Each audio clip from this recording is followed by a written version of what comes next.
नमस्कार दोस्तों, मैं हूं डॉक्टर विवेक माहेश्वरी और साइकोलॉजी की पाठशाला में आपका स्वागत करता हूं। आप लोगों ने पिछला वीडियो ज़रूर देखा होगा और वो वीडियो था इम्प्लोसिव थेरेपी पर। इम्प्लोसिव थेरेपी जो बिहेवियर थेरेपी का एक प्रकार है और आज बिहेवियर थेरेपी के ही एक दूसरे प्रकार पर हम चर्चा कर रहे हैं जिसका नाम है फ्लडिंग।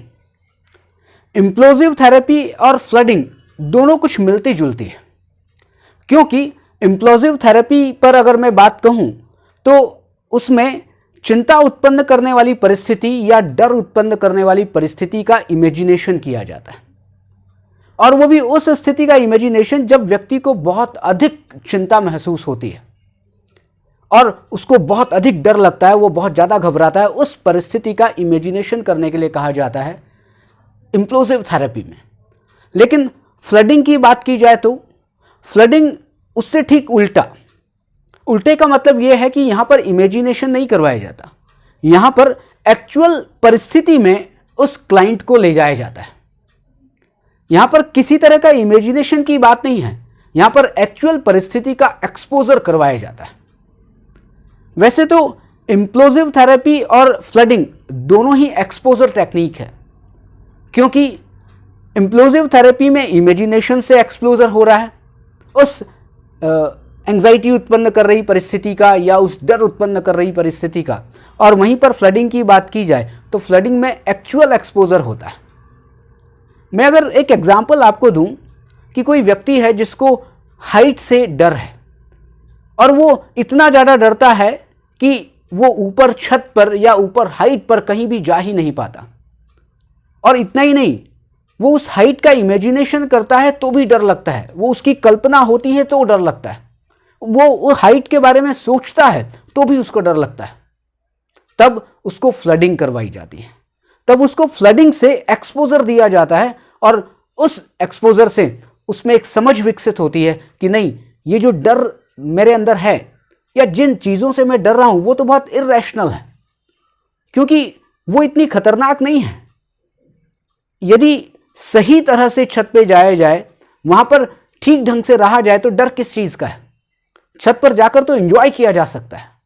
तो यहां जिसको हाइट से डर है तो उसको क्या किया जाता है फ्लडिंग में कि उसको हाइट पर ले जाया जाता है, इमेजिनेशन नहीं करवाया जाता, उसको हाइट पर ले जाया जाता है और उसको ये कहा जाता है कि देखो, अब यहां से देखो, क्या आपको कोई दिक्कत महसूस हो रही है? यहां पर आप देखो, छत पर हैं या किसी ऊंची जगह पर हैं, यहां पर कितना अच्छा लग रहा है।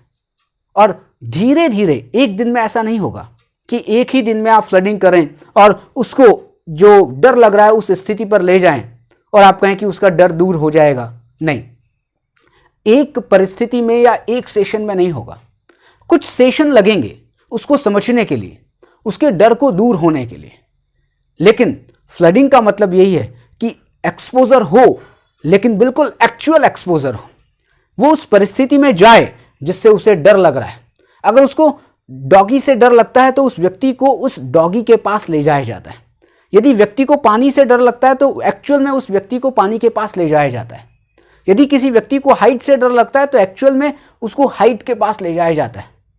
लेकिन एक बात ध्यान रखने वाली है कि एक्चुअल एक्सपोजर का मतलब यह नहीं है कि आप किसी डेंजरस कोई परिस्थिति के पास ले जाएं। कोई करंट है तो करंट से तो सबको डर लगता है, बिजली के करंट से। अब आप कहें कि नहीं, बिजली के करंट में हाथ दे के देखो, नहीं, ये फ्लडिंग नहीं है। यहां तो आप उसको मारने की सोच रहे हैं। अगर किसी को आग से डर लगता है तो कहते हैं कि आग पे कूद के देखो, नहीं, आग के पास जाना वो अलग बात है। आग के पास जाकर भी तो एक्सपोजर हो सकता है। आप छत पर जाएं और छत पर जाकर भी तो एक्सपोजर हो सकता है। आप पानी के पास जाएं और पानी में आप उस समय उस जगह तक जाएं कि जहां पर गहरा ना हो, जहां पर कोई डर ना हो और एक्चुअल में लाइफ का कोई डर ना हो, उस परिस्थिति के पास आप उसको ले जाएं। यही है फ्लडिंग। लेकिन प्रश्न ये उठता है कि इम्प्लोसिव थेरेपी ज्यादा बेटर है या फ्लडिंग ज्यादा बेटर है? तो फिर इसका उत्तर यह है कि यह डिपेंड करता है उस क्लाइंट के ऊपर जो आपके पास आया है, उसको किस चीज से डर लगता है, उसको कब उसको चिंता होती है। तो आप तब डिसाइड करेंगे कि इसके लिए इम्प्लोसिव थेरेपी ज्यादा अच्छी होगी या फ्लडिंग ज्यादा अच्छी होगी। और दूसरा एक इसका उत्तर ये हो सकता है कि जिन व्यक्तियों में इमेजिनेशन की जो पावर है वो कम होती है, आप उसको इमेजिन करने के लिए कहें कि आप आंखें बंद करके इमेजिन करें कि आप छत पर जा रहे हैं और वो इमेजिन ही नहीं कर पा रहा है, तब फिर आपको फ्लडिंग की तरफ जाना पड़ेगा।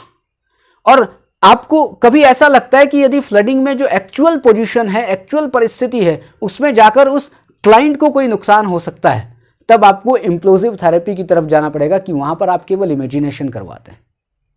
इसलिए यह निर्भर करता है उस थेरेपिस्ट के ऊपर कि वो क्या करना चाहता है और वो उस क्लाइंट के लिए क्या अच्छा चाहता है, और दूसरा उस क्लाइंट के लिए कि उसको प्रॉब्लम क्या है, किन चीज़ों से डर लगता है और एक्चुअल में उसका डर किस लेवल का है।